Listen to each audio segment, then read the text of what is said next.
to church, but he kind of darn still. Take credit. I hope there won't be a couple monologues. Thanks. When try down, I wouldn't hope. But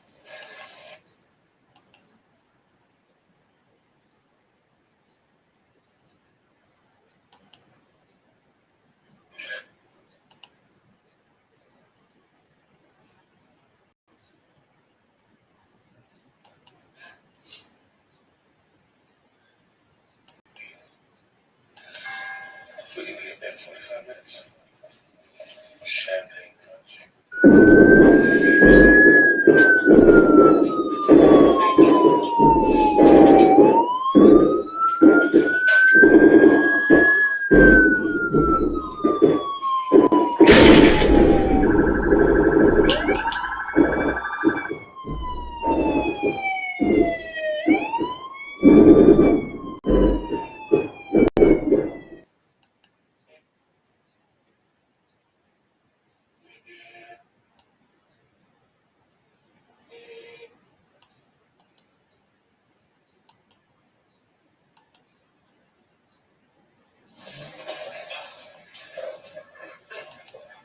Thank you for this new beginning that you and your infinite blessed with.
Don't make the I got the answer. I can handle the process. See, they say that angel stuff upset don't care about the people. But angel stuff upset cares about the people because I'm old enough to tell you the truth. And I don't give a damn if you give me a dime. I'm not looking for your money.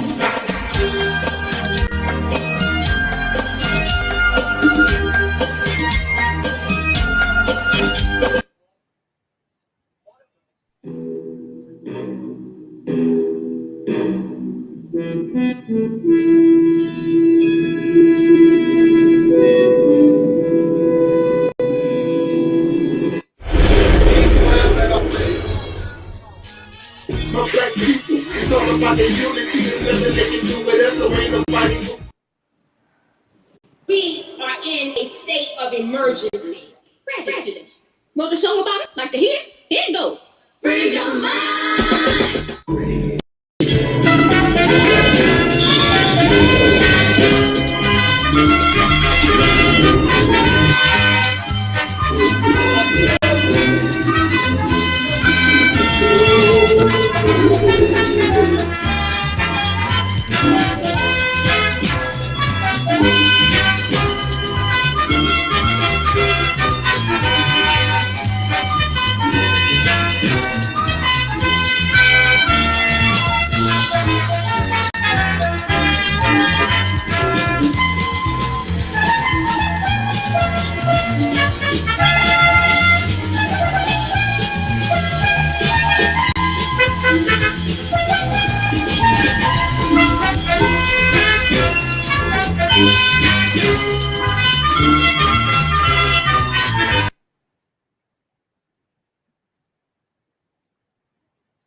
And she does just that on the other hand.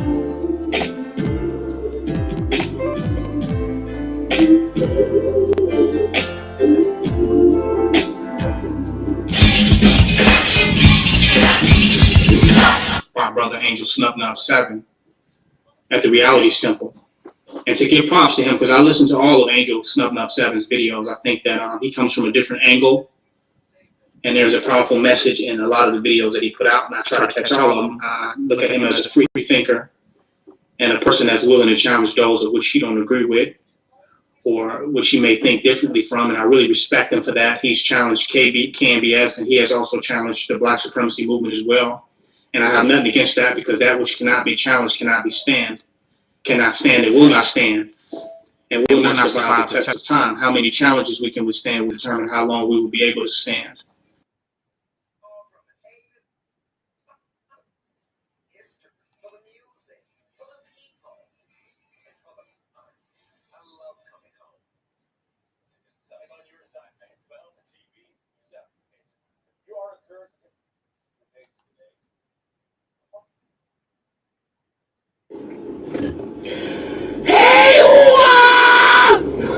Not to be popular. It just, I'm inspired by my brother. That reality tip was the most powerful voice on the internet. That real Angel Snub 7. That's right, bro. I'm calling you out, bro. I'm building you. I'm putting you out there, bro. I'm shouting you out. That's my inspiration. This is an honor. I've been watching you for at least a couple years now. Yes, sir. From the first time I got hip to your channel, I've been hooked ever since. I'm always looking out for new videos. I mean, when I first saw your channel, I said, "Oh, this is an ancestor that has most definitely returned. Yes, most definitely. This is not a new ancestor. This is an old ancestor. You could hear, you could feel the ancestors through you. You know, most people probably say, "What is he talking about?" Right. They don't get it. You gotta be on that level.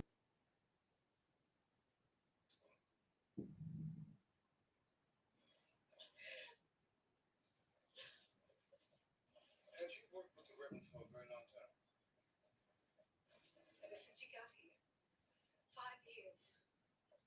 I've never wanted anybody else's chance.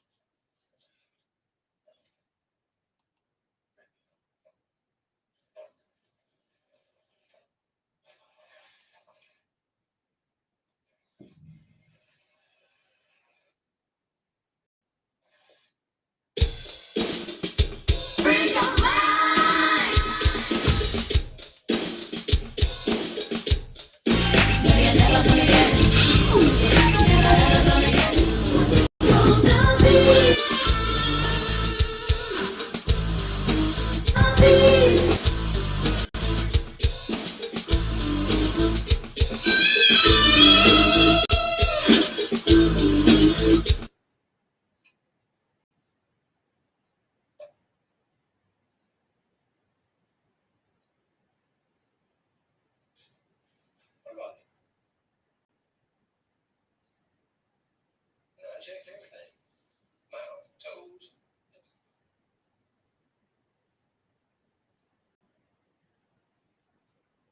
Saturday. Check his medical history. I trust that feeling. Does anybody have any questions if I get out of here? Let's see what you guys are saying. What's up, Soul Sister Rona? Hey, Taalik.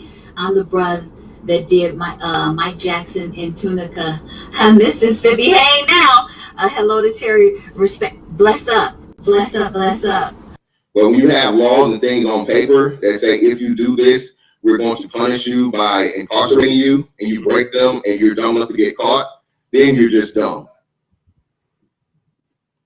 All right. Shout out to Reality Temple in the building. Just I got to get him on here, man. You talking about somebody polarizing. Whoa.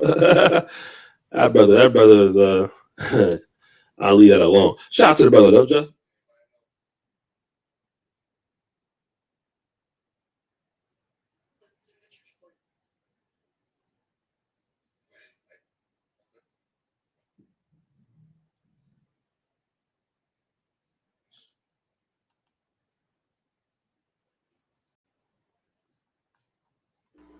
and that is Brother Taalik from the Reality Temples on Earth channel.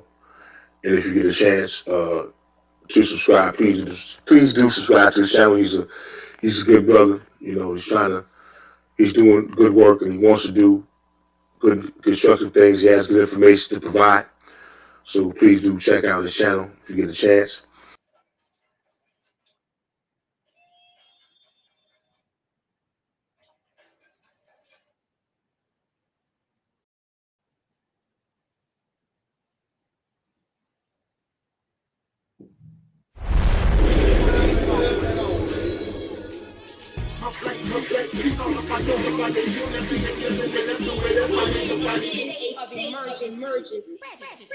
Wrote a song about it, like the hit. Here it goes.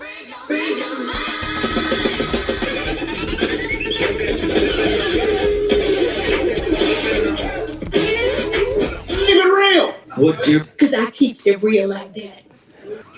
I keep it real.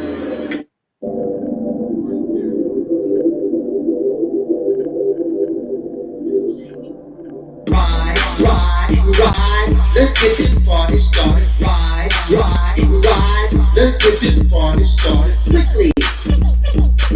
Let's get this party started quickly. Let's get this party started. Ride, let's get this party started. Ride, let's get this party started quickly. Let's get this party started quickly. Let's get this party started. Ride, let's get this party started. Ride, let's get this party started quickly. Let's get this party started quickly. Let's get this party started. Ride, let's get this party started. Ride, let's get this party started quickly.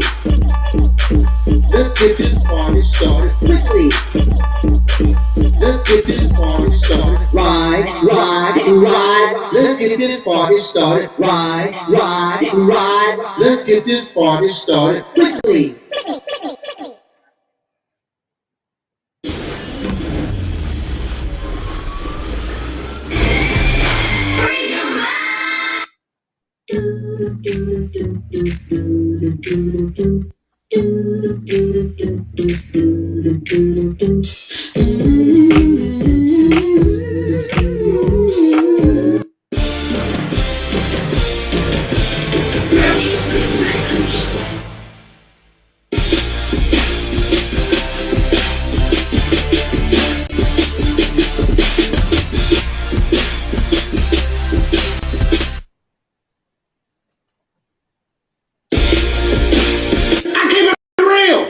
Cause I keeps it real like that.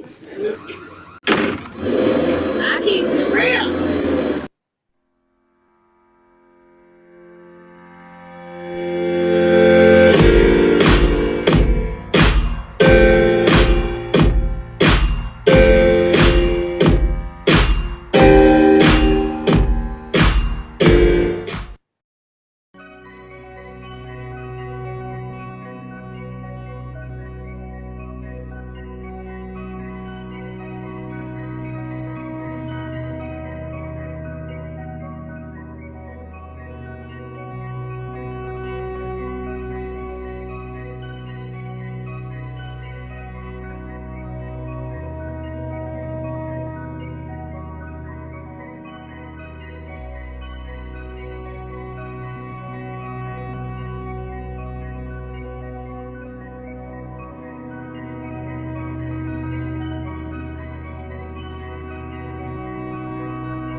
In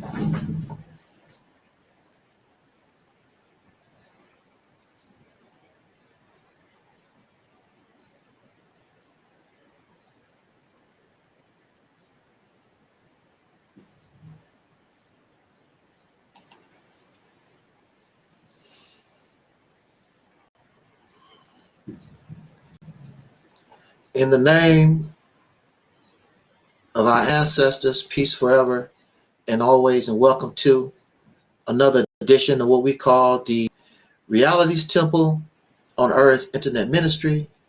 I am the gatekeeper or the host of this program, known here on social media, wherever you may find me.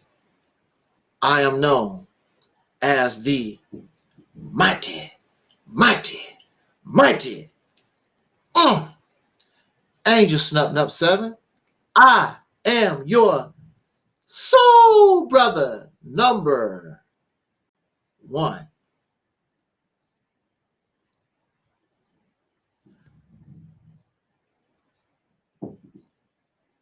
I want to send a shout out, of course, to the Deacons of Reality, always in the chat room for us on this spontaneous afternoon live stream.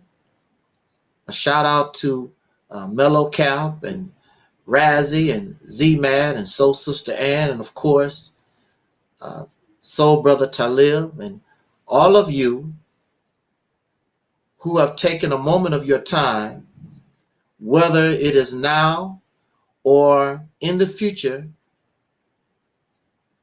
when this live stream is on rebroadcast or replay, however you want to, whatever you deem fit. We thank you. It is always an honor that you allow us a few moments of your time. It is not my intent, as always, to take a long time to speak about this topic, but we want to we want to speak about a little. I just want to make some points before we get into our main topic. Our main topic is the American once called Negro has never been righteous by nature. Or maybe he or she has. I want to talk about that real quick. But before we answer that question or speak about that, I would like to talk about this image right here.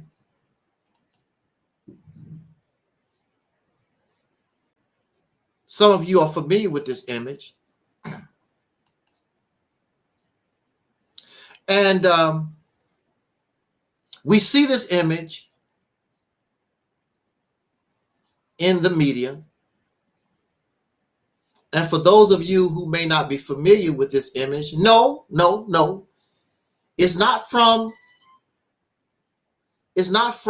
a colorized version of a picture from slavery. This is a picture in 2021, an image, a still photo from activities that we're told going on the border of the state of Texas, which is the United States, and the border of Mexico. It is reported from 15 to 20,000 Haitians, citizens from the island of Haiti, who within recent times have suffered extreme loss, extreme hardship due to back-to-back natural calamity via earthquake, via hurricane.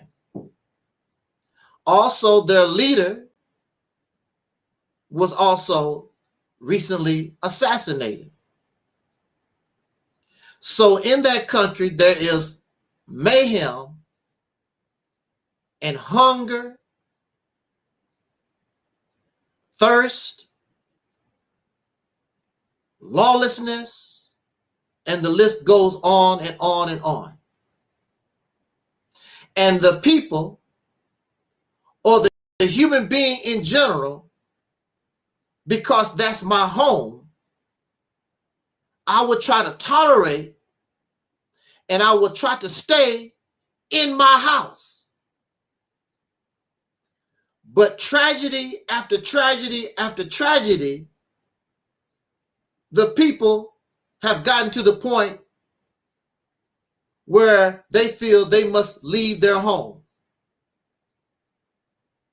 And it is better that I risk my life than stay here in a place where I'm catching, as they would say in religious circles, I'm catching hell. So we have 15 to 20,000 people from that island, Haiti, who have decided to walk, or however they can do, thousand miles. And the Savior, and the Savior is not voodoo. The Savior is not Jesus. The Savior is none of their gods. I want to put that out there because this is important. Their Savior is not no form of voodoo, no form of spirituality, no God. They put on their shoes and pack their bags and they run to a Savior, which is the United States of America. So much faith they have in America, they're willing to risk their lives, go through jungles, cross great rivers in order to come here where we happily reside, okay? So we see these images here. This Haitian man, and he is being, I guess you could say, whipped, not with a whip. That's the rein of a horse. Get back with the rein of a horse. We do not want you here in the United States of America. And on the Mexican side, I saw an image where they were being, one Haitian man was being stomped in the head by Mexican authorities. So my question is here, we have so much of this pro-blackness, Pan-African stuff, been around over 100 years. We all brothers and sisters. Where here's your brother and your sisters, and you see them being mistreated. You see them hungry. Where are these Pan-Africans? Where is all this pro-blackness for my brothers and my sisters?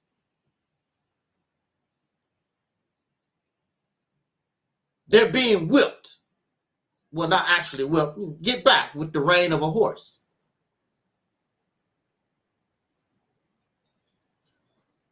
And you do see some videos being made by American black people, YouTubers. That's bad. That's bad. They're not raising, now mind you, they're not raising money. Tariq Nasheed, Young Pharaoh, the Nation of Islam, the Pan-Africans, well, ain't nobody raising any money. Nobody is getting in their cars and taking their guns to protect their brothers and sisters in Haiti from the Mexicans and these United States Marshal Border Patrol officers or whatever the hell they are. My brothers and sisters. They just talk. And they use this image to support their own personal narrative. It's like we went back to slavery. We don't need an image like this to be reminded of some image of slavery when we just had George Floyd, we just had Eric Garner, we just had us. And I don't remember, and maybe you can send me the videos by Haitian people talking about how tragic it was for George Floyd or Eric Garner, or how terrible they feel about the death of Dr. King and the dogs and the fire hoses on our babies and our children. We raise our voice for Haitians. We raise our voice for South Africans. We raise our voice for everybody, and they don't respond to us. This has nothing to do with hate. This has something to do, if you don't feel or have empathy for me, why the hell should I have empathy for you? Because we black. In America, we have what is called the Haitian community. Where are their videos? I did a Google search on YouTube talking about the Haitian community, and all I see is videos from 3 months ago, 10 years ago. I do not see their outrage. They're being upset. I don't see them organizing, taking water and food and reaching out to their Haitian brothers and sisters that came from the same country. Some of them might even be related to some of these people. I don't see their outrage. You see more outrage from the so-called African American than from the Haitian community. Many of them just got off the boat, off the plane, who just got here, who have no empathy, don't give a damn about the thousands trying to come across the border. But the American, once called Negro, that's my brother, that's my sister.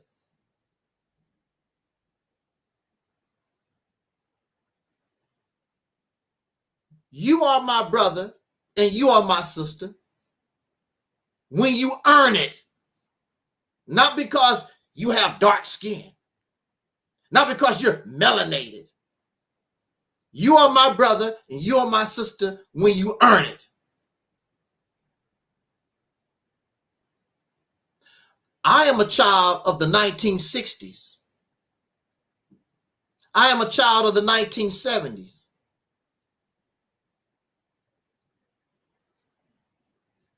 I don't remember the voices of Africa doing a damn thing for me in rural Mississippi. I don't remember. I don't remember nobody. Now, these people, they will bring you the teachings. They will give you an African dashiki. But they will not stand with you when the racists have shotguns and dogs and fire hoses waiting on your ass? How many Africans marched with Dr. King? How many Haitians and people from the islands marched with Dr. King?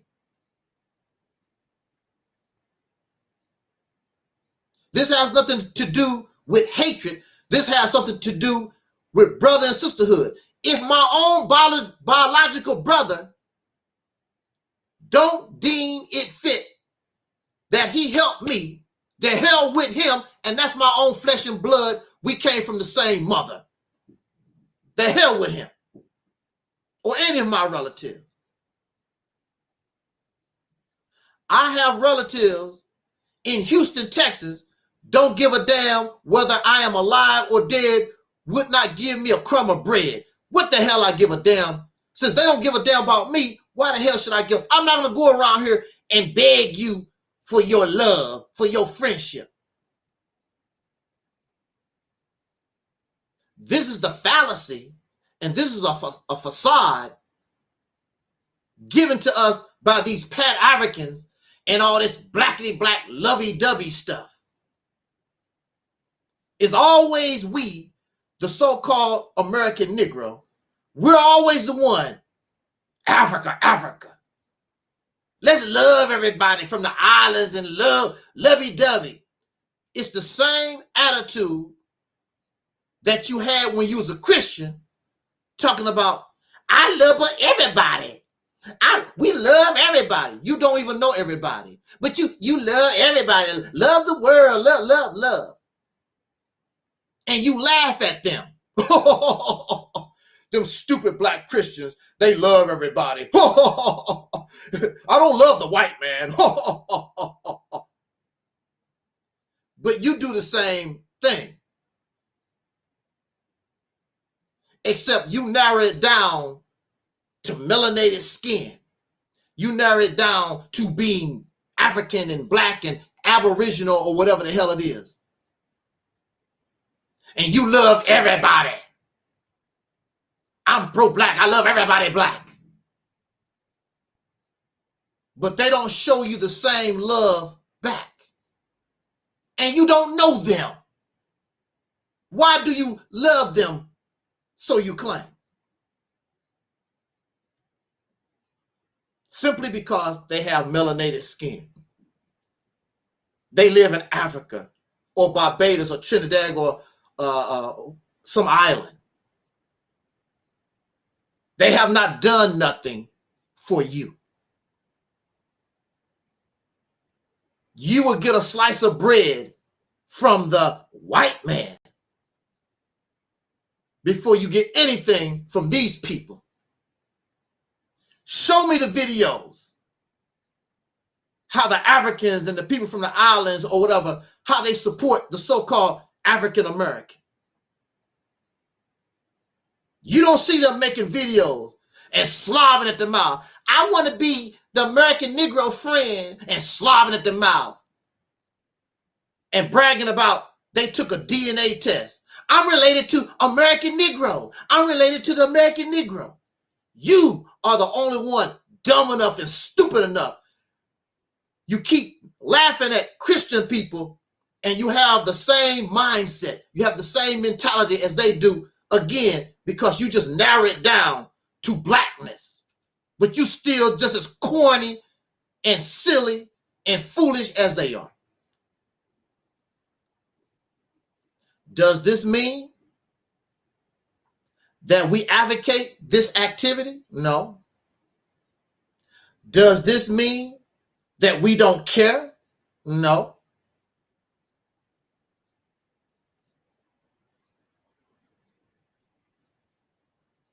Before you can help other people, before you can empathize for other people, you have to take care of your own house first.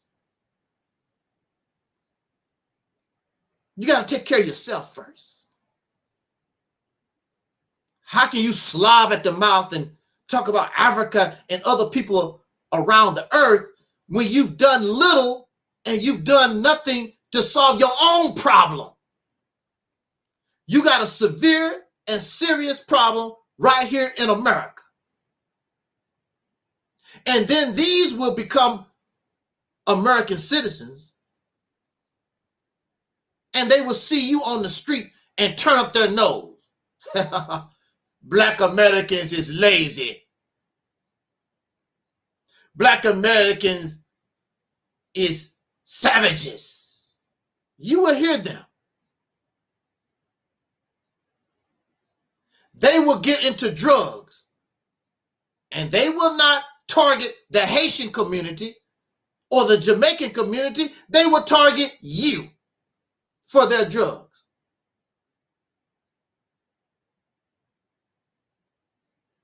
We see this already. And they just cross over the border. And you love so much. You think these are your brothers and sisters and your friends. They don't view you that way. Has nothing to do with hate. It has something to do with common sense. It has something to do. If you treat me good like a brother, I will treat you like a brother. And we stand with each other. That's not what's happening. If that what was happening, I wouldn't have nothing to say.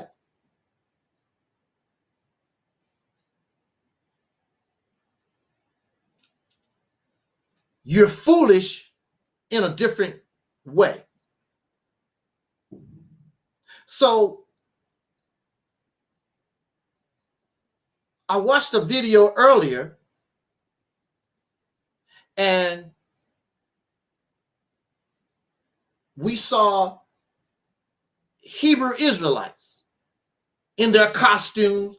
They dressed up like goat herders or supposed to be some kind of ancient people. The nonsense coming from the so-called Negro, it never stops. So they took their cars and they took their supplies and went there on the border. ISUPK, I guess that's what you call these Hebrew Israelites, the Israelites, or whatever you want to call them. And I watched the comments on the video, which were positive. And that is a positive thing. I'm not taking that away from nobody. If you see somebody hungry, there's nothing wrong with us feeding the hungry. When you see somebody homeless, there's nothing wrong with us trying to find a home for the homeless. There's nothing wrong with charity. There's nothing wrong with being good to a person regardless to their race. I know you black and black. I only care about black people. I don't care about black people. And then we look stupid when the black people break in your house, rape your daughter, kick your dog in the ass, and steal what you got. And you might have just gave that Negro $2 or $3 when he was begging for money at the gas station. And we also say it all the time. Just because somebody have black skin, what they said, all skin folks ain't kin folks. We say that crap all the time. And if you say that, that's a contradiction, because if you say that all skin folks ain't kin folks, then that's a contradiction to your loving everybody. I love all the melanated people. I love the Africans, and I love the Zulus and the Ghanaians and Congolese and the Somalians and the people from the island. I love all the black people, all the African melanated. But then you turn around and talk about all skin folks ain't kin folks. That's a contradiction. Because you're saying just because somebody has dark skin does not mean they are your brother or your sister. I know for a fact that many of these fake ass people will say Angel Snupnup 7 ain't my brother because of my commentary, because how my view of the world. But I thought you love everybody. Matter of fact, chances are My melanated skin is darker than yours. But you love melanated. I love melanated people, pro-blackity, black and black. Confused minds. What is it that you really stand for? You're silly. And you wonder why you can't progress, because you have a silly mind and you really don't stand for nothing. You just put on a show like these Hebrew Israelite black folks, whatever they are, in Texas. You put on your costume and you go there. I'm a Hebrew Israelite. You want the world to know I'm a Hebrew Israelite and I'm out here and we support our brothers and sisters, you know, trying to cross this border. Again, there's nothing wrong with that. Trying to help those who need help. We all need help. Something terrible could happen right here. That's not the issue. My problem with the Hebrew Israelites or any religious organization is, why do you have to help people, but you got to give them your religion? You have to make sure you let them know I'm a Hebrew Israelite. Why? And then I saw them with megaphones. The only thing these people want is food and water and clothes. All thing they want is help. They don't need your religion. But Christian people, Hebrew Israelites, the nation of Islam, whenever they give you help, they want to let you know and make it clear, God, I'm a Hebrew Israelite helping you. I'm a black Muslim helping you. If I was going to take a group of people down to the Texas border, there's no reason for me to tell them, well, you know, we represent the Reality's temple. We don't believe in that God stuff. I just want to come there, give you some shoes, some socks, give you some food. I am not there to promote my ideology. I'm there to be a humanitarian. I'm there to help another human being. But you have those who are predators of humanity. This is my opportunity to get converts to my religion, to my ideology. So I'm going to let you know, make it very clear, I'm a Hebrew Israelite. I'm the one giving you the food. Yahshua, Yahweh, Yahshua, whatever, however they want to call that God, is blessing you. These are predators. And that's the only reason why religion is in this prison. I'm in the prison as a predator to take advantage of you when you're down and out. I'm bringing you Jesus to save you. You're down and out. Islam, Judaism. But you want to know something? As far as I know, Jewish people don't promote their religion like that. If you learn about it and find out about it and you convert to Judaism, cool. I don't see Jews trying to convert people to their religious beliefs. So you have to give credit and give a shout out to Jewish folks. They don't have that kind of concern. So if that's their behavior, they're not on the religious predator list. But I do know that Hebrew Israelites, I do know Nation of Islam, black Muslims, Islam, Christianity, these are religious predators. And they're always there when you're down and out. Here's my God. I'm going to give you a piece of bread, but I want to let you know that Jesus loves you. I'm not interested in I'm hungry. I'm not interested in your Jesus or your Allah or your Yahshua, Yahshua, whatever. I don't care because you wear a bow tie and you dressed up like a sheep herder and all that. I just want to get fed.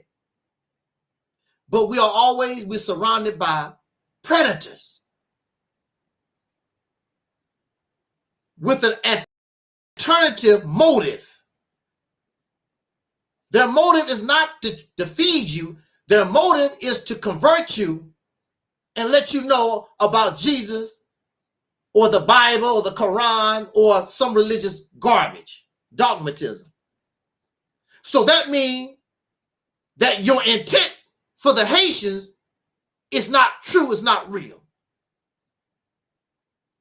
I want to gather those under the platform of the Realities Temple. They won't even know who we were. Why are you here? Who are you? I'm just a brother. I'm just a sister. We just sisters and brothers come down here to help another human being. Now, after you get well, now you're no longer suffering trauma and you're in a better place. Then perhaps we can have a conversation.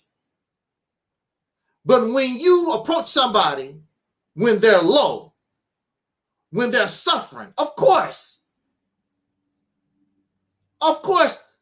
they want to listen because I'm hungry.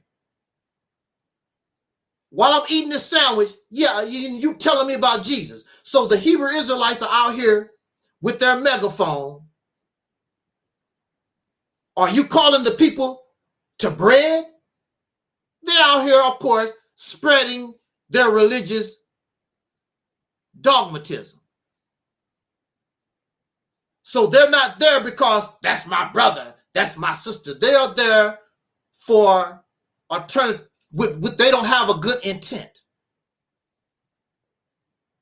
So this whole drama of Haitians, people from Haiti, trying to cross over into the United States,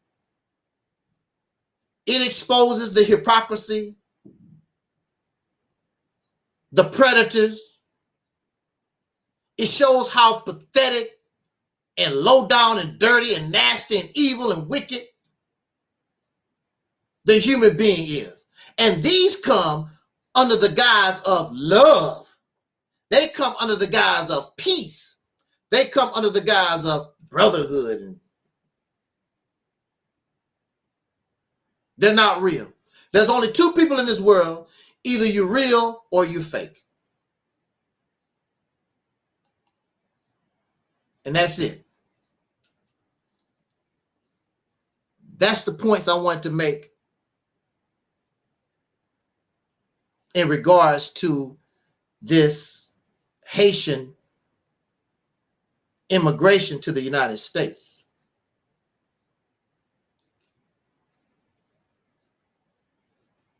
Where is the Haitian voice? Where is the Haitian's body when the so-called or the once called American Negro, when we're in trouble? That's my question. Where's the South African? Where's all these people that we foam at the mouth? Where are they in regard to our suffering? And then they come to the United States and take advantage of all the laws and all the privileges and the rights that our ancestors, they were minors, they were not around, but they take advantage. They take advantage of the rights and the privileges that our ancestors bled and died for. And then they turn around, the black man, you is lazy. Black women, you is a hoe. And of course, I'm pretty sure that some of them call us nigger.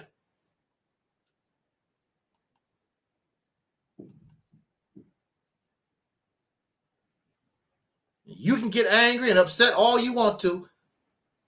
On that, I can't get with. That's why I want y'all fools and all that trash stay the hell away from me. You help me, I help you. It's simple as this. If I love this woman right here and she don't love me, the hell with her. It ain't that serious. Take your happy ass on somewhere. You love me, I love you back. You don't love me, the hell with you. Oh, come on, baby, you can love me. I'm a good guy. That's it. You don't love me, it's cool. I'm going about my business. Your happy ass get hit by a train, don't expect me to come save you. You have no love for me, I have no love for you. Roll out.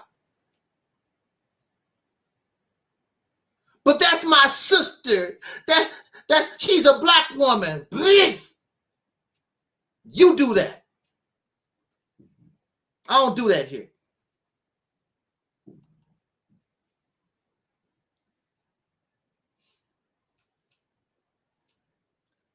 So the second part of our talk is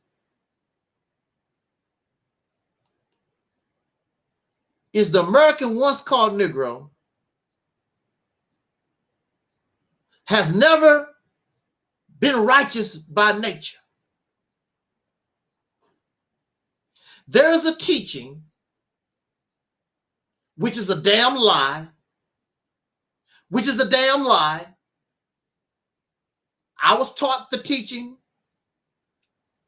for years, and I believed it, like many of you believe it. And we're taught that the black man, the black woman, melanated people are righteous by nature.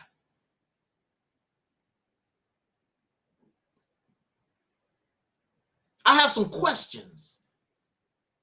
I mean, you could be right, but I have some questions that need to be answered.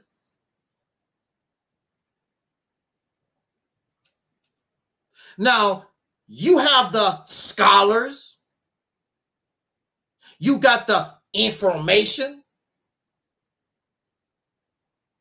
So according to your scholars and according to your information that you have, according to the history left by ancient people that we know of, show us any civilization or any tribe, according to written history from the ancient people, that show a utopia by anybody, whether it's Europeans or Asians, but we're just going to stick with the black people, the Africans, because Africans do everything. Africans done everything first. Africans is the best. Africans are righteous and holy, never done a bad thing in their whole entire life. The Africans. Everything Africans do is cool. Everything Africans do is right. So according to African history, because me, myself, personally, I have not read it. I've never seen it. Who are the Africans that were living in a utopia? There was no rape, there was no murder, there was no lies, there was no gossip, there was no greed, there was no, I mean, they just beautiful, holy, and righteous. Who was this tribe? What was the name of this tribe? What was this nation that lived in a utopia? Now, we're not dumb. There's a lot of people that come to this platform. They have the scholarship. They have knowledge also. So if you're listening or if you are in the chat room, please tell me the tribe, the name of the tribe, the African tribe, and please, the black people, the melanated people, the nation or the civilization that was a utopia. There was no rape, there was no murder, there was no lies, there was no slander, there was no gossip. There was no drunkenness. There was no pedophilia. There was no homosexuality. It was just perfect.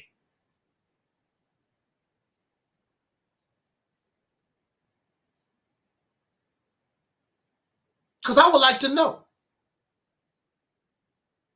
So this is the problem here is if the Africans was like that, how the hell did they turn from a utopia to what we have today? Well, you see, the white man, that makes me so sick to the stomach. The people on the continent of Africa was raping each other, murdering each other, lying, stealing, lusting, spreading gossip or whatever. They were doing that way before the Europeans showed up. In fact, this is how great civilizations are created, by war. Great civilizations are not created by peace. Great civilizations is created by war because the leadership, the kings and the rulers, they need land, they need resources as they grow. And they don't go to their next door neighbor, would you like to join us? Because their next door neighbors, chances are, is living a different kind of lifestyle. They might even have a different kind of language. So they want to continue to do what they're doing. They're not interested. So we're bigger than you are. We have more soldiers, and they go to war and they begin to wipe out their neighbors. Most of the time, they make sure they kill all the men because they don't need warriors. They don't need these strong figures to rise up against them. So we make sure we kill all the males.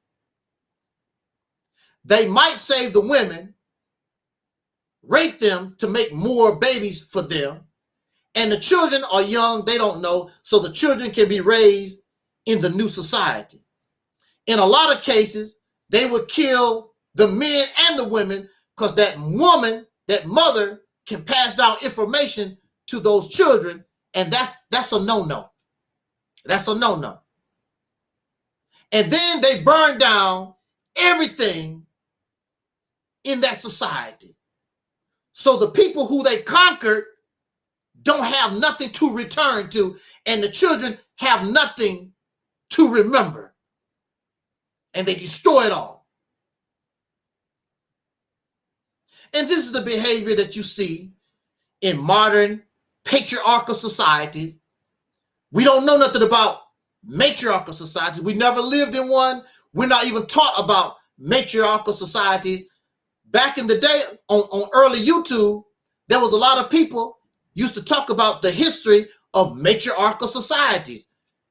All those videos, I don't see those people around no more at all. The only thing we know about now is patriarchal societies, which means a society led by the male gender, led by the penis. And if you're living under a patriarchal society, men are violent, men are conquerors, men are destroyers.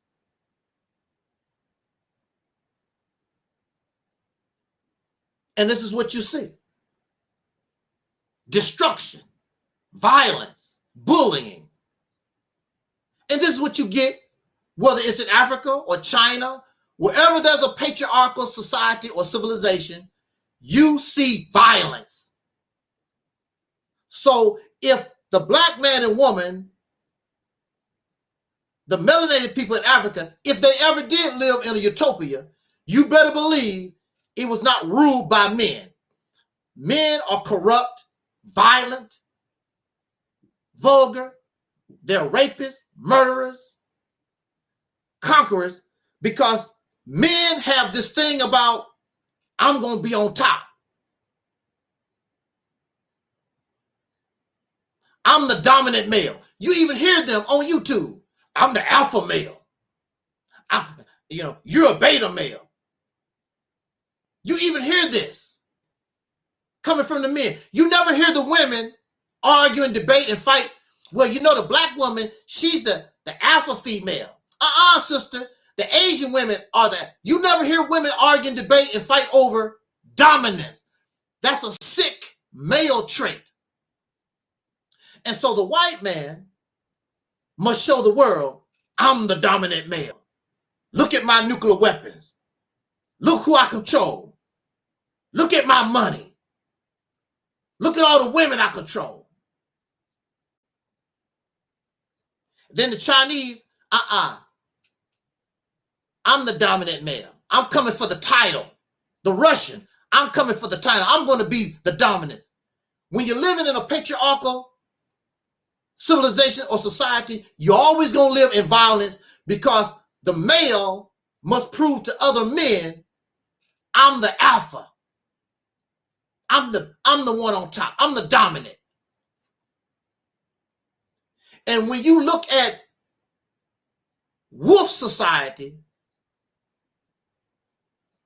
the beta male wolves in the pack, they must lick the penis of the dominant male and sniff his backside. You must recognize that he's the alpha male in the pack. And that's what you see in this society. You think it's about love, but the sucking of the penis or the sucking of the phallus, that has nothing to do with pleasure. It has something to do with the dominance of a person. I want you to suck my penis. I want you to suck my phallus because that's the dirty side of me. That's the lower side of me. I want you to lick my booty because that shows how dominant I am, because if you are in your right mind, you're not going to lick and suck on another man's penis or vagina. The reason why the male finds pleasure in women sucking his penis, his phallus, and licking his butt to show dominance. I'm going to take you, woman, and you're going to put in your mouth something I urinate out of, something that I don't even really keep clean. And I'm going to turn around and I'm going to spread my butt cheeks, put your tongue in my backside. This is to show dominance. To degrade and humiliate has nothing to do with sexual pleasure. It's about dominance.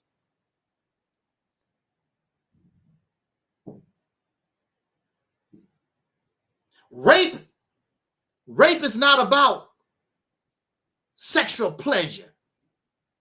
Rape is about, I'm stronger than you. I'm bigger than you. I'm going to make you do anything I want to. I'm going to take your vagina whether you like it or not. That's what rape is about. Dominance. Power over somebody. Control over somebody. Has nothing to do with pleasure. Has nothing to do with sexual pleasure. It's about dominance. I'm the alpha. I'm the omega. I'm the beginning and the ending as far as you're concerned. That's what it's about.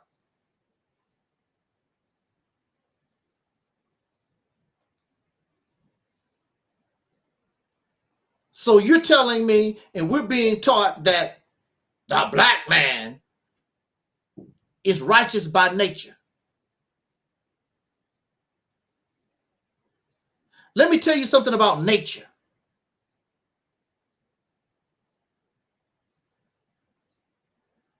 The cow is a very docile animal most of the time.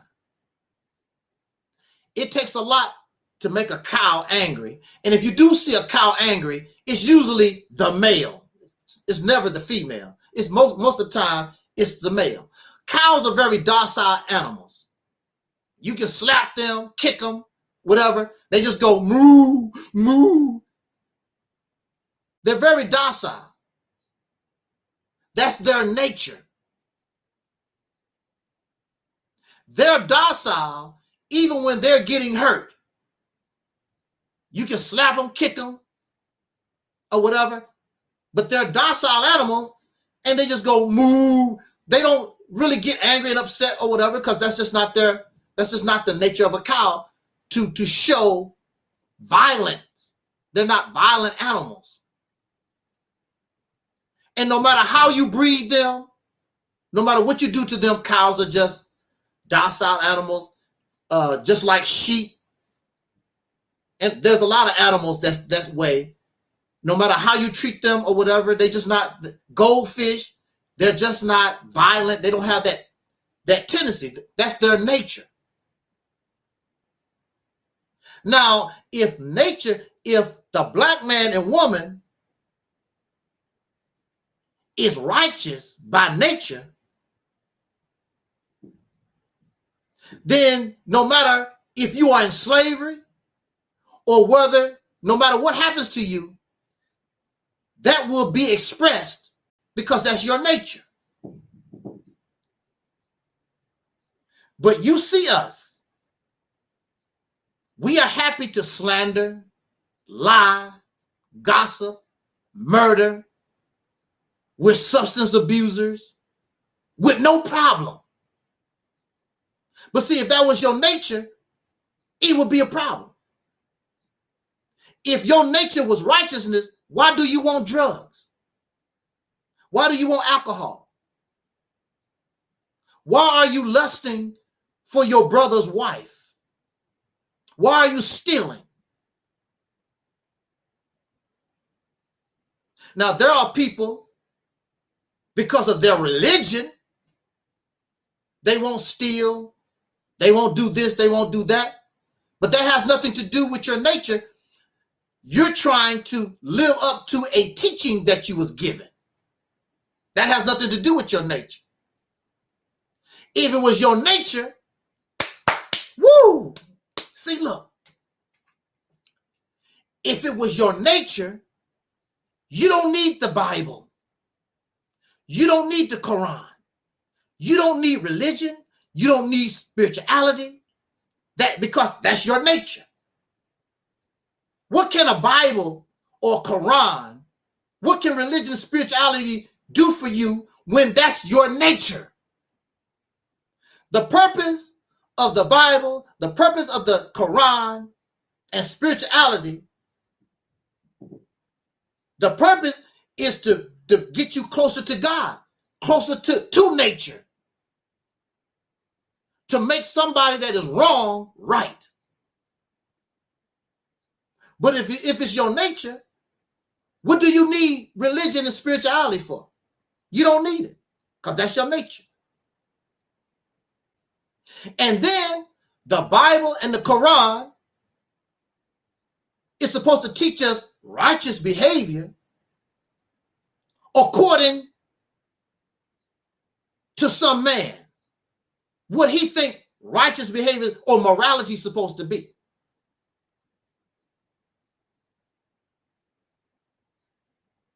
Because clearly there's different forms and versions of righteous behavior. Otherwise, why is there a Bible? Why is there a Quran? Why is there over 5,000 different kinds of religion for the human being? Righteousness should be righteousness. When you see the nature of a cow, you see that it does not change. You will see it in all the animals. There's no different versions because that's their nature. But the Bible is not your nature. The Quran is not your nature. And all these religions and gods and spirituality, that has nothing to do with nature. These are man-made creations that came from corrupt people, weak people outside of nature, that they're trying to tell you how to live. And so since we are outside of the nature, then we create the unnatural. our lifestyle that we live day in and day out, it's not natural. We love our cars, we love our trucks, we love our computers, we love our way of life. This is unnatural. And we're creating poison and we're creating trash that the earth cannot readily absorb because it's abnormal, it's not natural. When we die, there's a process. As soon as we die, the body begins to break down, decompose. We are biodegradable. And we are quickly absorbed back into the earth. And before we get to that point, maggots might eat us. Vultures might get some of us. We go back into the dirt and trees can live off us, earthworms. We are biodegradable. But your computer is not biodegradable. Your computer will stay in the earth maybe for thousands and thousands of years. It will not return to the earth. It's not biodegradable. This cloth is biodegradable. I can just throw it on the ground. After a certain period of time, you won't see it no more. It decomposes and go back to the earth. This envelope is biodegradable. Your computer, these car tires, these trains and these buses, your cell phones, and then we use all these fossil fuels that pollute the air. We live an unnatural life. And there's too many of us in life. It's too many human beings. And human beings must urinate. Human beings must poop. Where's all this going to? Where's all this urine and all this feces? Where's all that going to? We don't care. It's too much.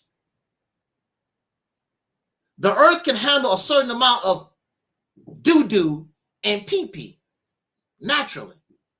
But when you put too much in one spot, it cannot handle it. There are animals that can help deal with the poo-poo and the pee-pee. But they're not allowed to. We're separated from nature. So nature cannot help us. So the poison is slowly accumulating, and it's going to get to the point where the human being is going to poison themselves, and we're going to die. So it makes no difference whether you're African or Asian or European. It don't make no difference because all of you are going to be dead. Self-destruction. And the sad thing about it is the most intelligent life on the planet, you died a stupid death by poisoning yourself. Self-destruction. No other animal on this planet have done such a thing and went extinct. The only one who dumb enough, the most intelligent life form on the planet is the only one dumb enough to kill themselves. So your cars don't mean nothing. Your swimming pools, your movie stars, your diamond rings and your fur coats, all your material stuff that y'all lie and you die, you go to war over and you murder, all that don't mean nothing because you be dead. You be dead. But this is the sickness. This is the sickness when we live under a patriarchal society or civilization. The male gender has become suicidal because I want to be dominant. I'm the alpha male. I'm strong and better than the others.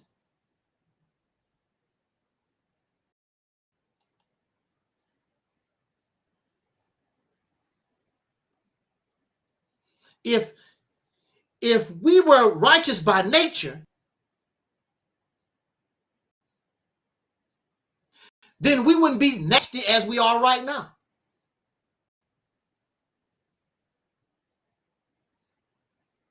And this has nothing to do with white people. Well, yes, actually it does. Well, first of all, there's no such thing. There's no history. You can show no proof or evidence of Africans living some type of utopia. And the thing about it, even if they did, what would turn them from a utopia to what we have today?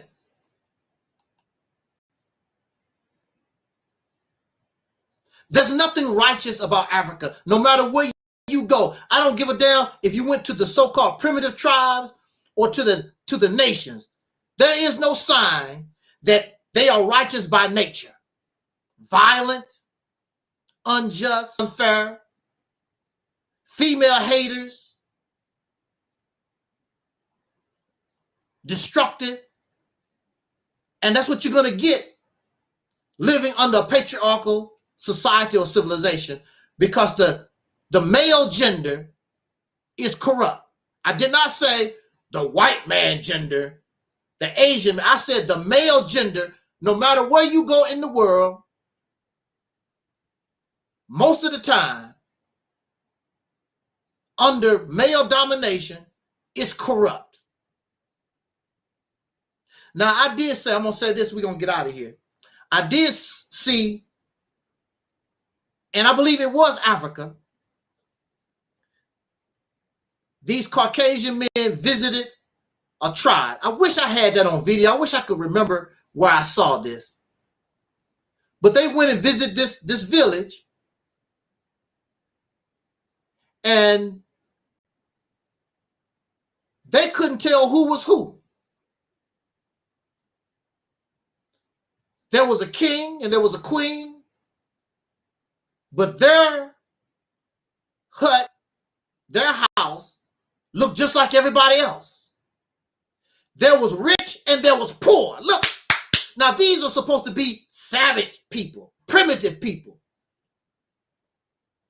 They had a rich and a poor, but you couldn't tell who was who. You couldn't tell who the leadership was. Everybody looked the same. There's a people called the Maasai people, and they eat meat. And they're doing pretty good. They don't have no problem with rheumatism. They don't have no problem with cancer, diabetes. All they eat is meat, the Maasai people. Some of you are familiar with the Maasai people. And they would be considered primitive people, savages. But in their society, they have a rich, they have their poor. But when you look at how they live, you can't tell who is who. And when they make food, when they cook for everybody. Now there's a, what you call that? There's a what's the word I'm looking for? Help me, Deacon. There's a hierarchy. Now they do have a hierarchy. I think the men are allowed to eat first or something. Then here come the women, then the children. They do have some kind of hierarchy or whatever, but everybody get fed. And everybody participate in whatever's happening in their society. Everybody participate. If something If something needs to be done, whether you rich or you poor, everybody participate. It ain't nobody, oh, I'm highly rich, and I'm gonna get these people to cut my grass, and clean my house. Everybody, we gonna clean. We clean the house. We cut the grass. And these are primitive people. And they live more natural than we do.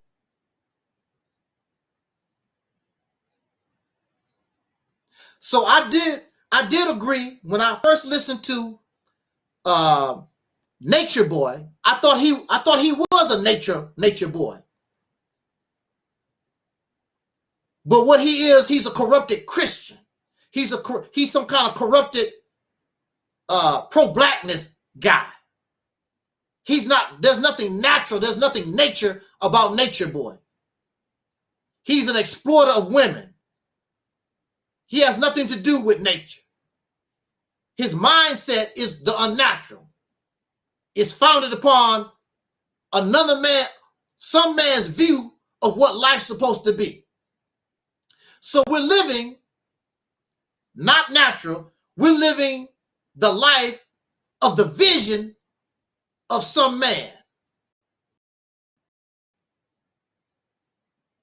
Turned out for us. We left the natural for the unnatural. How's it working out for us?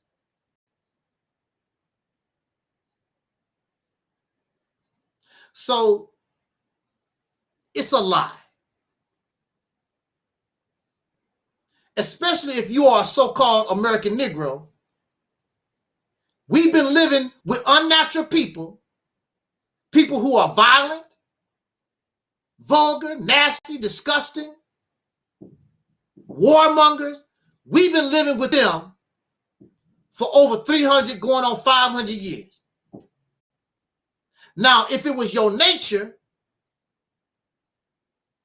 we would be opposite of them, but we're not. The so-called American Negro, we're greedy. We don't like women like that. We're rapists, pedophiles, and the list goes on and on. Violent. We're just like them. But if it was your nature, no matter what they done to us, we wouldn't be like them. But we're just like them. We act like them. What was that? There was an old show from the 1950s, the Patty Duke show, talking about her twin. We walk alike, we talk alike, we do it, we die alike. What a happy pair. We're nothing but Caucasian people with melanated skin. There's nothing righteous about them. How the hell are we righteous? And the only way some of us look righteous is because of our religion. Well, you know, God said don't do this. God said don't do that. The Quran says this and the Quran says that. So you look like, so you try to look righteous, but you're not. You're trying to obey a book that another man that's long dead trying to tell you how to live your life. Has nothing to do with righteous behavior. I don't need the Quran. I don't need no Bible. I don't need spirituality. I don't need none of that. Matter of fact, when we was younger, growing up, your natural self was telling you certain things. But then we became brainwashed with the Bible, the Quran, and general society. So that which is natural was destroyed. That's why some of us are gender confused. I don't know whether I'm a male. I don't know whether I'm a female. Because your natural instincts, your natural self that all life on the planet has, it was destroyed in us at an early age. And we are fed unnatural from the very beginning. Instead of your mother's breast milk, being close to your mother decides, I got to have me a career. So to make things convenient, I'm going to give you some chemical death that come out of a can or some cow's milk. That's what I'm going to do. Your mother did not love you enough, and your father did not love you enough to give you her breast. Give you some chemicals that have no emotional value, no immunity to nothing.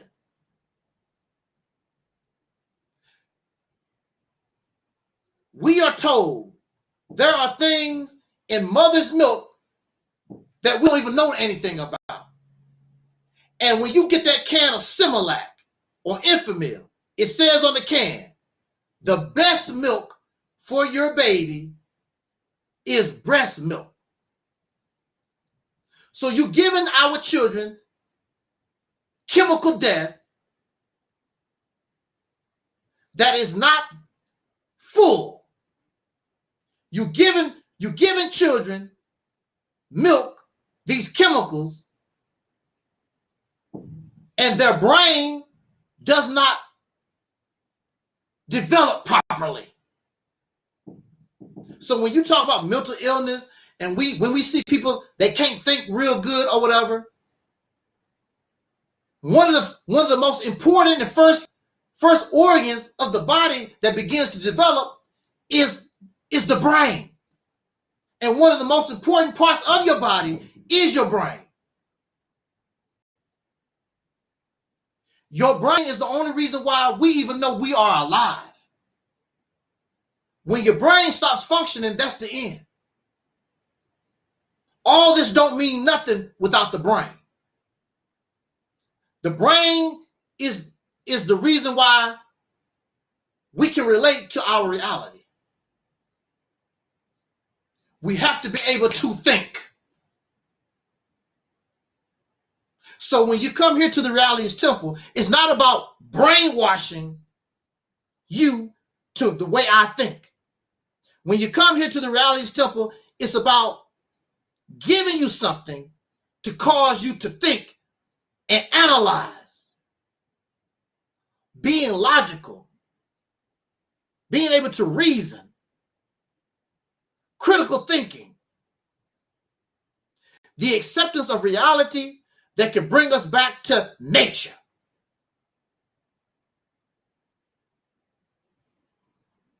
Because clearly we've fallen off the boat. The human being, not just Africans, all of humanity is in bad shape. And of course, living under a patriarchal society, I'll be glad when those Asians die. I'll be glad when those Africans die.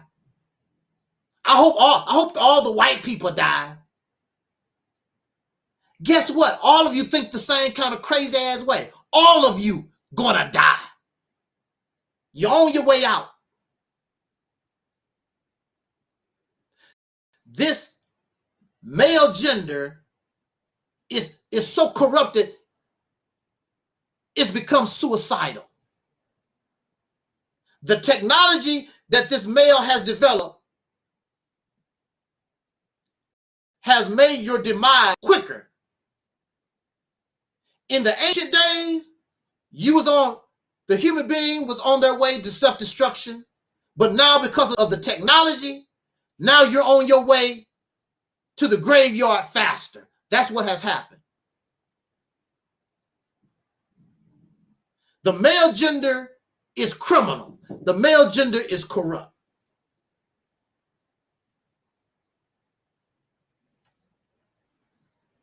And this is why I keep telling women, not only in America, around the world, you need to rise up against this male. You're never going to have peace, and your children, your babies, are not going to have peace. the majority of these men around the earth, they benefit from this corruption. So, of course, this corruption, they like being on the top.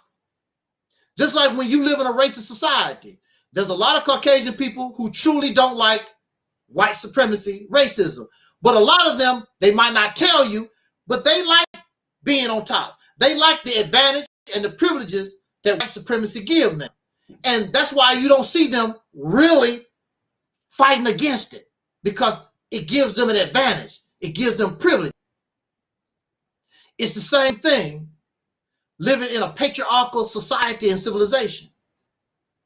These men don't want to give up, because no matter how pitiful they are, just like just like under racism, I don't care how poor and pitiful you are as a white man, but under racism, you always can feel you're better than a black man that might be the president of the United States. Yeah, but you black, you still a nigga. And you feel better because I'm white. Because in white supremacy, under white racism, you got that privilege. So that's why you don't really see Caucasian people, white people, however you want to call it. That's why you don't see them really fighting against racism. You don't really see them really fighting, put up a struggle against, because they know they have an advantage. And some of them will even tell you that outright. Well, I sort of like, they like the benefit. These men like the benefit of a male-dominated society, because no matter how pitiful and pathetic they are, I'm still better than a woman. I don't have $100 in my pocket, but I'm still better than these women is. When you're living in a male-dominated society, you're still giving benefits and privileges that women can't get. You're still going to be treated, men are going to treat other men better than women. And that's just how it is.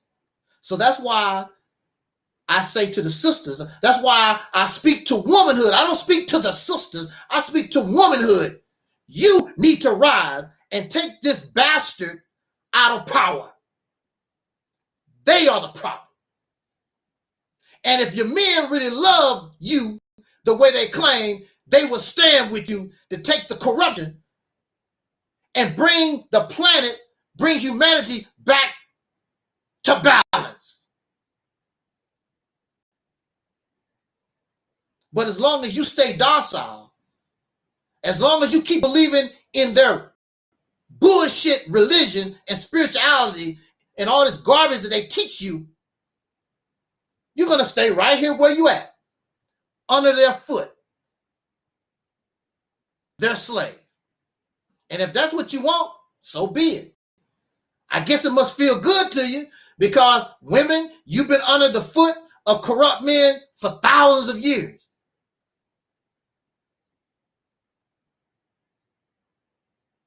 But if you want to change, there's no God going to come out the sky. There's no spaceship. You have to recognize your power, your strength, and you got to change it. And there are a lot of brothers willing to help you. And you will expose the ones who lie to you and tell you, I love women. I love the female. You're a damn lie. Yeah, you love the women as long as you're on top. You don't mind the civil rights bill as long as you control the civil rights bill. You don't mind affirmative action as long as you control the actions of the affirmative.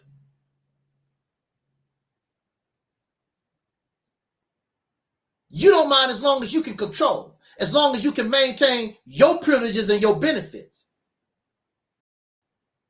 That's what we're dealing with here So are you talking about changing over to a matriarchal society? I'm talking about changing over to justice. Justice has no gender. I'm talking about competence. Competence has no gender. Competence can be male or female. Freedom, justice, and equality can be brought about by male or female, or any race. Has nothing to do with race. Competence has nothing to do with race or justice. But we're caught up in race. We're caught up in gender.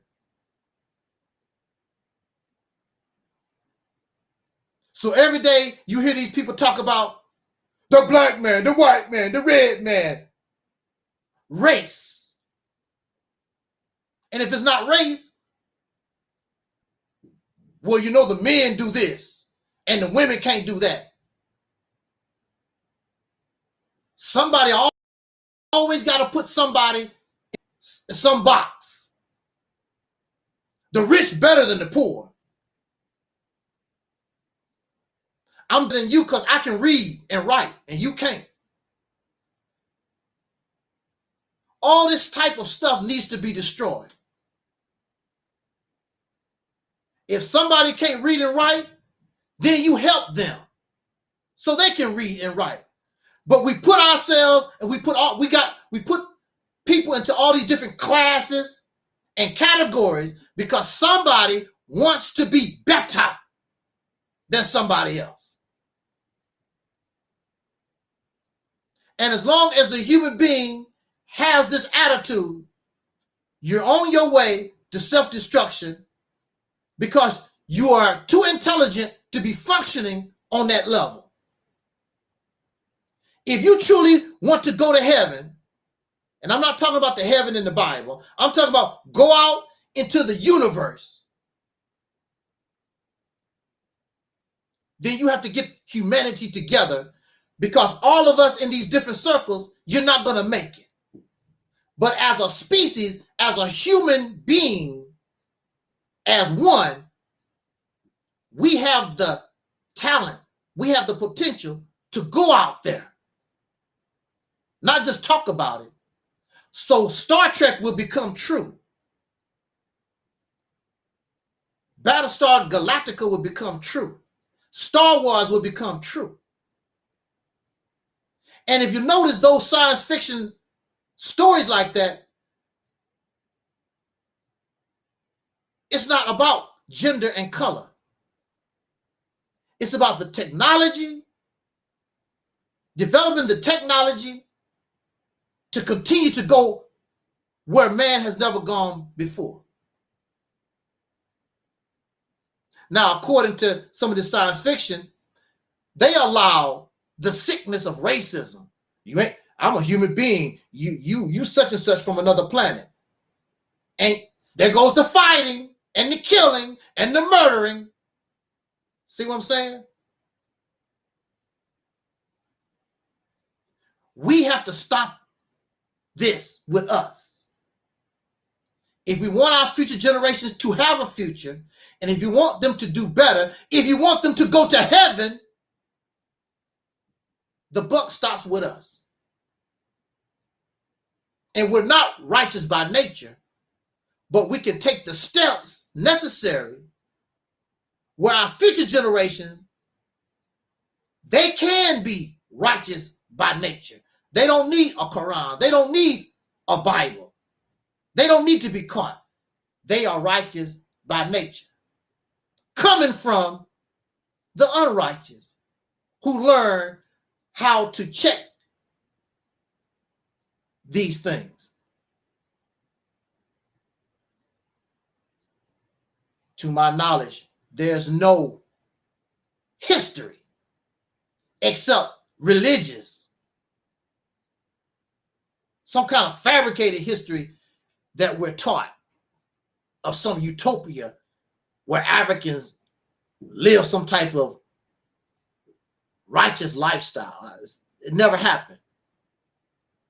Because if that was the case, just like the cow that demonstrates a docile nature, you and I would do that.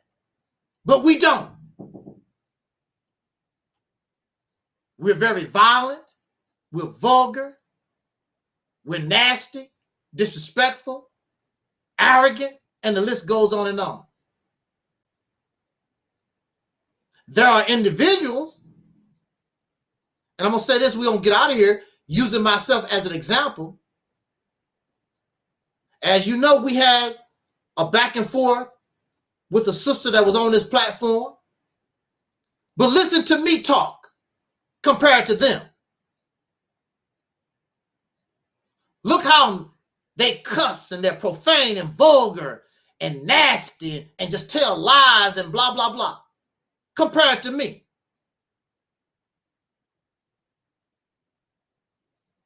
Am I cussing them out?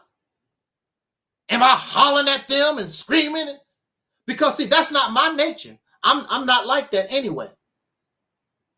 It would take a lot to get me to the point where you see me cussing people loud and talk about your mama, want to kick your dog in the ass, because that's just not me. Never have been me. My personal nature, I'm docile. Anybody that really know me, I don't even talk. You might think that I'm a talker because I come on here and I speak to us, but I'm not. Those who know me, I'm quiet.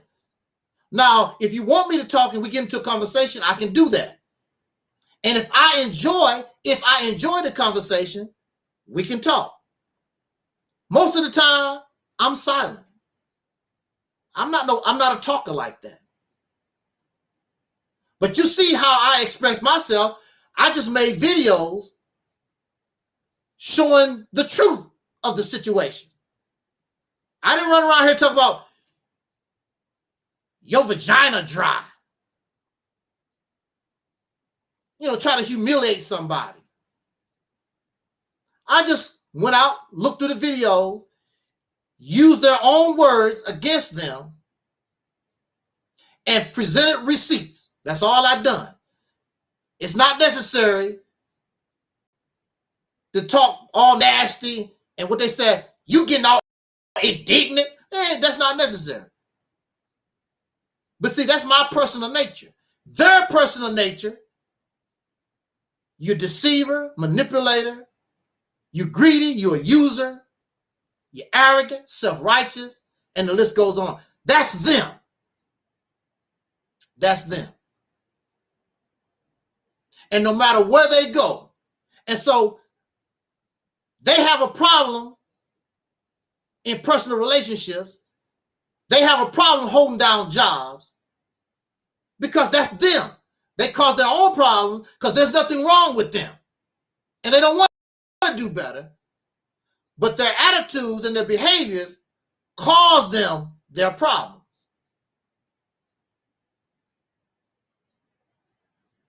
And the human being, we have a big problem because we don't want to accept and we are in denial. We think we're right. Everything we do is right. There's nothing wrong with me. Angel Snubbing Up 7 is the one with the mental illness.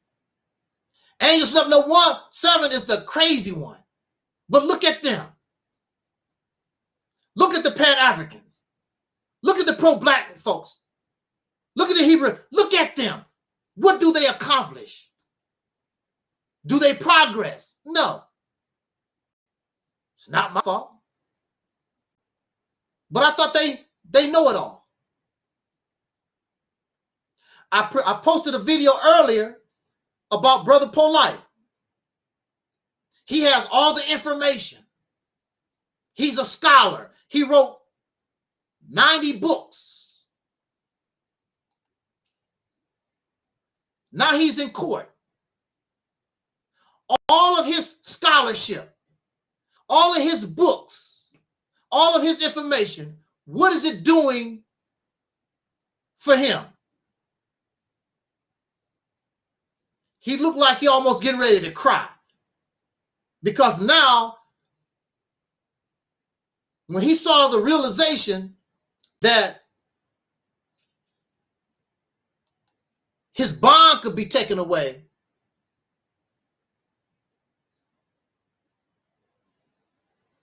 he began, it looked like he was getting ready to cry.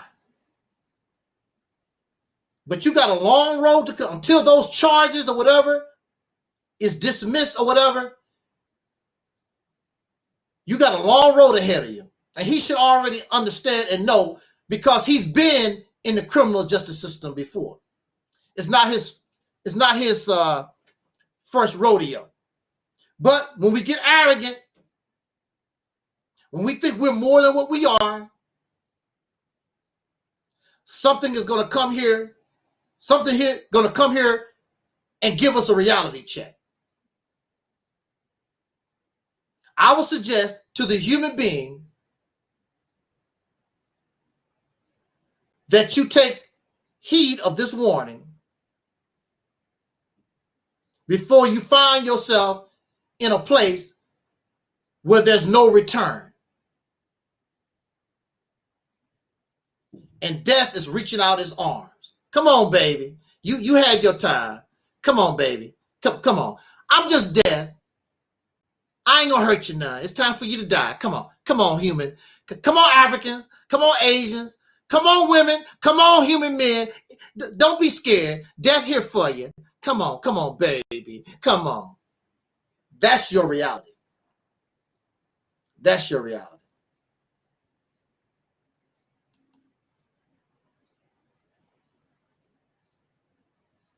We are the voice trying to warn you so that the human family can avoid the graveyard, because it's not necessary.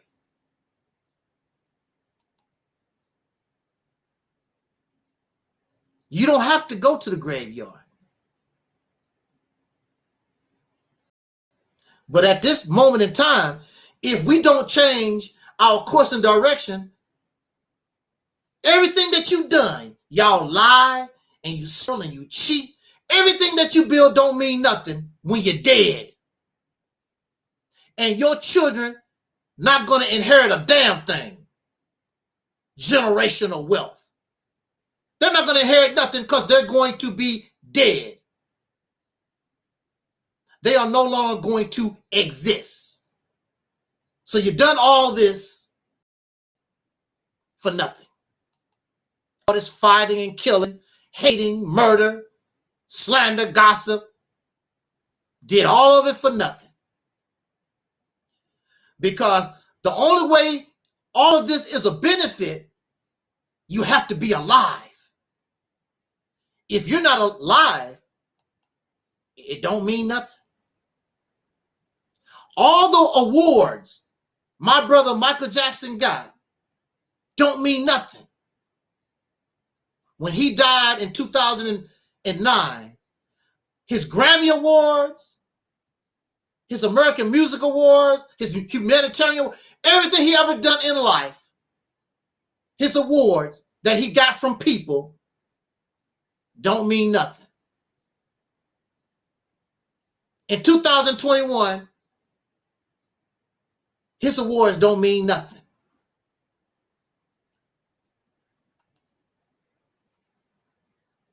Mello said they don't want to listen. They want to be entertained. And that's going to cost you your life. That's going to cost us our lives as human beings. Because it's not about African and black and white and red and yellow. It's about, will the human being survive? And if the human being continues to live the way that we're living right now, either the human being is going to go extinct or you're going to return to what we call the primitive life. And there's nothing wrong with that. The primitive life. I would rather live the primitive life than be dead, because that's under Western civilization, how we living right now, the modern day age, you're on your way to the grave. Right. The true meaning of zombie is when you're mentally dead. You cannot raise the physically dead to life, but you can have a zombie, somebody who is physically alive, but their mind is dead. That is why the people who made the American Negro called us, our people, Negro, because he knew that we were mentally dead. And now we fill our minds up with all this other nonsense. And you think you're alive. Well, if you're alive, then your actions will show that you're alive, but your actions show that you're still mentally dead. You feel better about yourself because I'm a Pan-African, because I'm Kemetic, because I'm a Black Christian, or whatever nonsense you done filled your head up with. You feel better, but you're still mentally dead because your actions do not show that you are alive. Living people can move on their own. The only way you can get Negroes to move, somebody got to come and help you, move you, because you're dead. The dead has no life. So if I die right now talking to you, I can't move. I'm dead.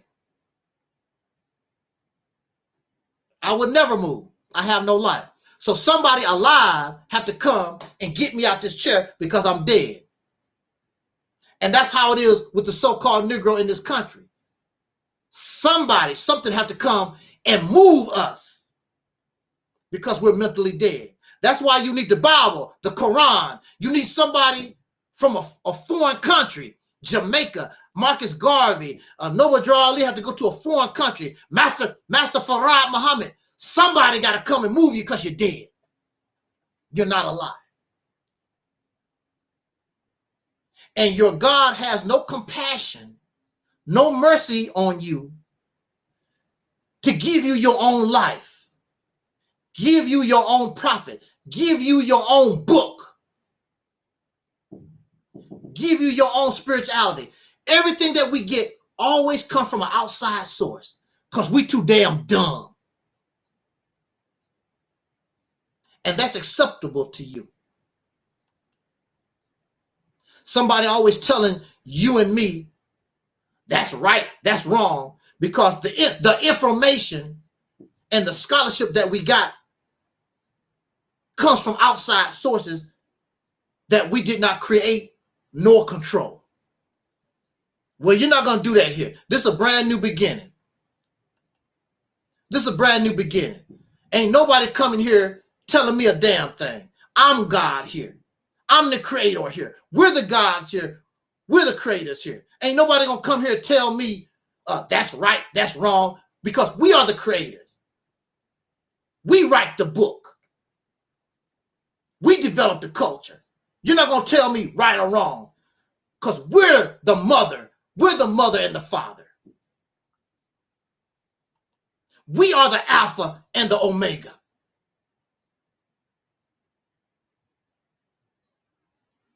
We're the master, but we don't need slaves.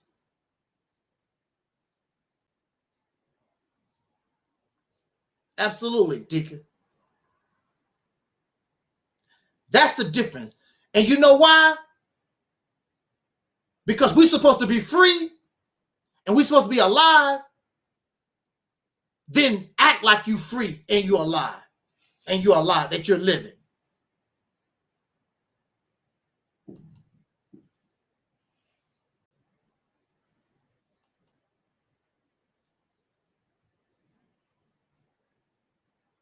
If we ever get to the point just to get a very few minimum of the supporters that these other suckers get, watch what we can do. Because we're small, but we think big. They're big and think small. That's the difference between us and them. They keep telling y'all about dead folks. The Bible, Quran, and what they did, dead people, what they did 50,000 years ago. They keep telling you about the dead. We're telling you about the living and respecting the living. We are the church of the living God, not you. Your God is dead.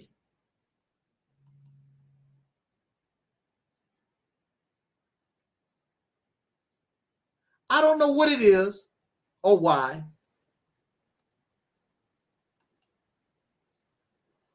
The intent is to make a 30-minute video, and I always end up over 30 minutes. But that's fine.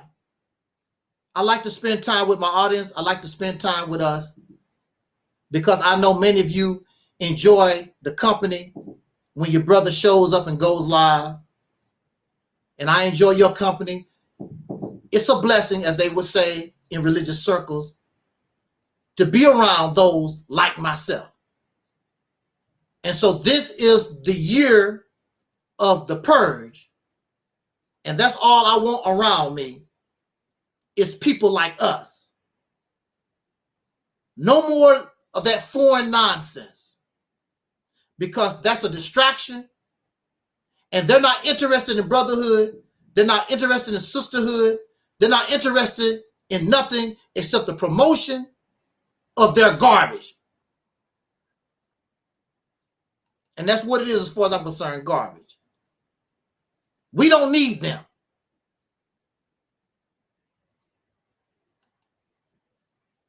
We're doing just fine. We're doing just fine. So on that note, the deacon says, we are the gods here at Reality's Temple. That's right. We don't depend on nobody except us, our brain, us.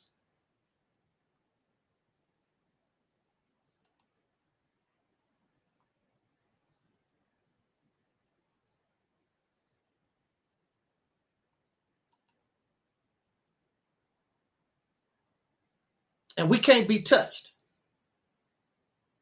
They can't touch us. They cannot touch us. So y'all Santa Claus loving ass people, keep doing what you do. But your best bet is to leave us the hell alone. And yeah, I'm gonna still keep talking about your ragged ass. You damn Skippy. I'm gonna keep talking about you.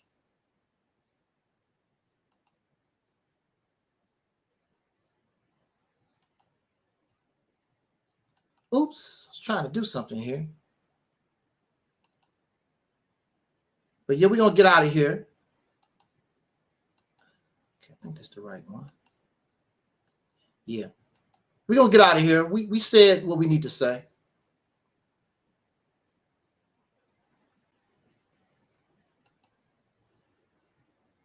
And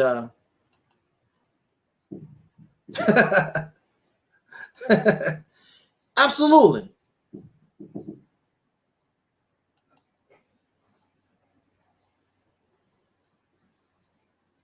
That's right. Be quiet. That's how you learn things, by being quiet.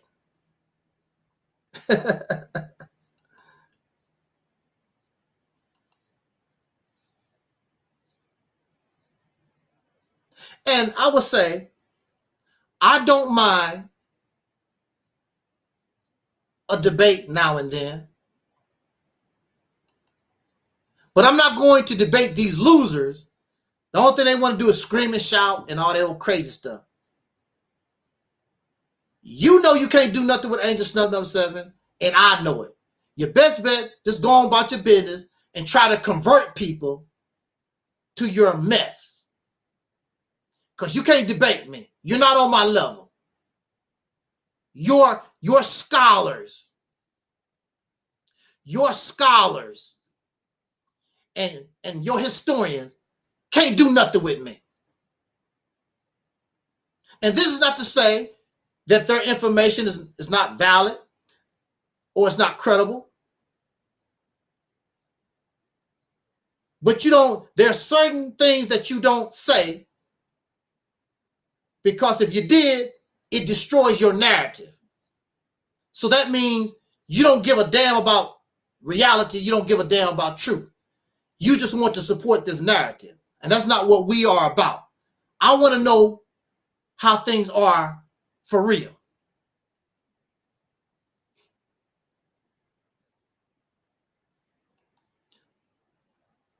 So on that note, thank you for listening.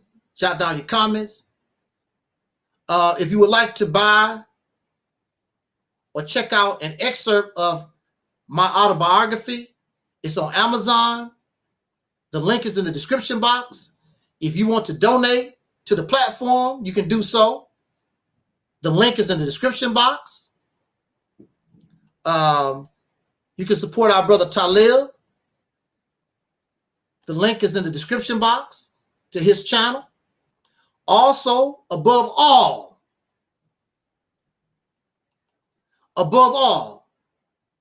subscribe to Operation Exodus Mississippi Campaign. Learn about Operation Exodus Mississippi Campaign. We have the vision. We have the plan. We got the purpose. We know what to do. We know what to do. They don't. That's why they don't talk about it. They keep talking about things, what we used to do in the past. And they keep doing things from the past that didn't do nothing in the past, didn't help the ones in the past, and it's not doing nothing for us right now.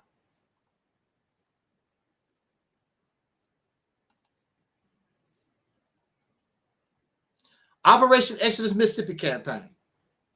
And if you really don't understand what's going on, feel free to ask questions. And we'll try to answer those questions. And this is not to say because I don't know it all. You might bring something up I never thought about, and that's good. I can easily tell you I don't know. Never thought about it that way. I don't know.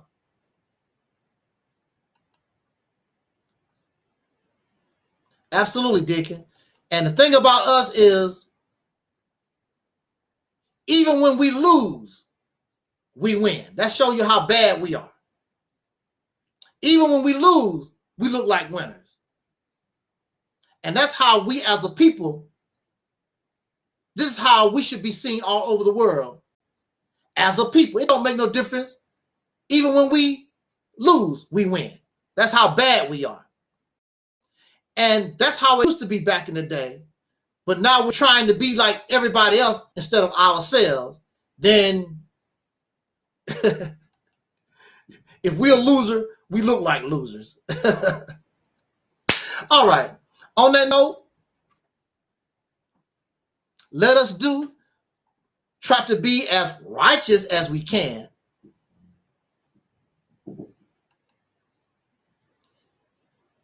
And evolve and be the best human being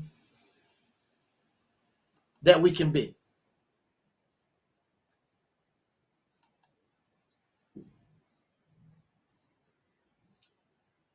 That's the way to go. And as in the words of our brother Don Cornelius used to always say and tell us in parting, until next time, I wish us love, peace, and song. We are Audi 5000.